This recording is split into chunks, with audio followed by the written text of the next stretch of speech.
اگر امام حسین کربلا کی طرف سفر نہ کرتے تو مسلمانوں کو یہ دن نہ دیکھنے پڑتے. میرے بھائی یہ بالکل آپ نے صحیح سوال کیا ہے, کیونکہ جو جاہل علماء نے ہمارے اندر جو مشہور کیا ہے وہ اس کا رزلٹ یہی نکلنا تھا کہ آپ یہ جہالت شو کرتے. اسی لیے تو ہم نے کہا ہے کہ بندہ پڑھو اصلی جنہیں کام پایا ہے. کربلا تو پروڈکٹ ہے اس غلط کام کی. کام تو اس دن خراب ہوا ہے نا جب حضرت علی کی خلافت ماننے سے انکار کیا گیا. یہ کام ادھر سے بگڑا ہے. یہ نہ لکھیں کہ حضرت حسین نہ جاتے. حضرت حسین تو اس وقت گئے کہ جب پورا انتشار پھیل چکا ہوا تھا. حضرت حسین کو تو وہ کہہ رہے تھے کہ آپ اچھے وارث رسول ہیں کہ دین کا جنازہ نکالا جا رہا ہے, آپ کا بھائی صلح کر کے جو ہے وہ سائڈ پہ ہو گیا, آپ بھی خاموش ہیں. یہ جی ٹی وی کے اوپر میں نے 3 ویڈیوز ریکارڈ کرائی ہیں سرکار. پہلی دفعہ کبھی کسی انٹرنیشنل میڈیا کے اوپر, اتنے بڑے چینل کے اوپر یہ باتیں کہی گئی ہیں. آج تک کبھی کسی شیعہ کی جرت نہیں ہوئی ہے, اور میری ان سے کمٹمنٹ تھی کہ میں کوئی چیز ڈیلیٹ نہیں کرنی. میں نے کہا مجھ سے پہلے طے کرو پیمرا کی پالیسی, کیا مسئلہ ہے تمہیں. انہوں نے کہا جی امیر شام کا نام آپ نے نہیں لینا. میں نے کہا نہیں لوں گا, کیا بولوں بولو. انہوں نے کہا جی حاکم وقت کہہ لیں, آپ حاکم شام کہہ لیں, امیر شام نہیں کہنا, امیر معاویہ نہیں کہنا. میں نے کہا ٹھیک ہے. دیکھیں کربلا کے اسباب آپ دیکھیں, میں نے ایک ایک چیز کھول کے بیان کی ہے. تو کربلا تو ایک اینڈ رزلٹ ہے, ٹھیک ہے.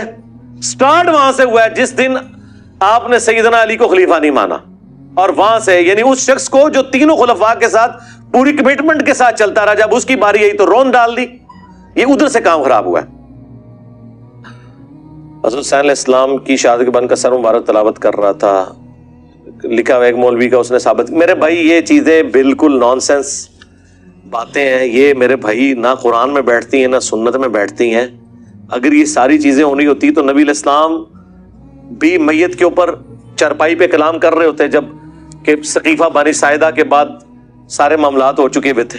یہ ساری قرآن کے اسلوب کے, قرآن میں واضح سورہ یاسین اور سورہ الواقعہ میں جو دنیا سے چلا گیا وہ واپس نہیں آئے گا, اس کی اس دنیا میں کوئی کمیونیکیشن نہیں.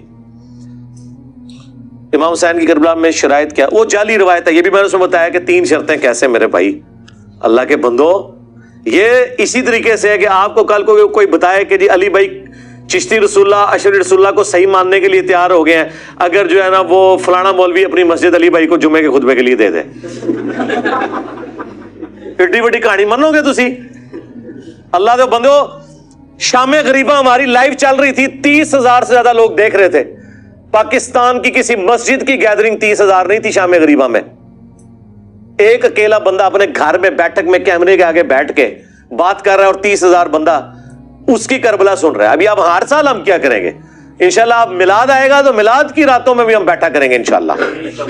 اگر ہمارے نبی علیہ السلام مشرکین عرب کے خیموں میں ان کے حج کے دنوں میں جا کے توحید بیان کر سکتے ہیں, تو ہم کیا شب عاشور اور شام غریبہ میں صحیح کربلا نہیں بیان کر سکتے؟ ہاں, یہ کون سی مشابہت والا معاملہ ہے؟ ٹھیک ہے. تو اللہ کا فضل ہے کہ اب یہ دعوت پھیل رہی ہے. تو یہ تو ساری جعلی باتیں, یہ فٹ ان بیٹھتی ہیں. حضرت حسین کی طبیعت ہی نہیں تھی ایسی شرائط. یہ ساری باتیں انہوں نے گھڑی, کبھی کچھ گھڑا کبھی کچھ گھڑا. ان کا جب بڑا یہ ہو کہ قتل عمار کے بعد کہے کہ نہ علی لے کے آتا تو نہ یہ قتل ہوتا, تو چھوٹے تو پھر شاہی کوئی نہیں, اس تو وڈیاں کہانیاں بناون گے. ٹھیک ہے, چھٹ دو.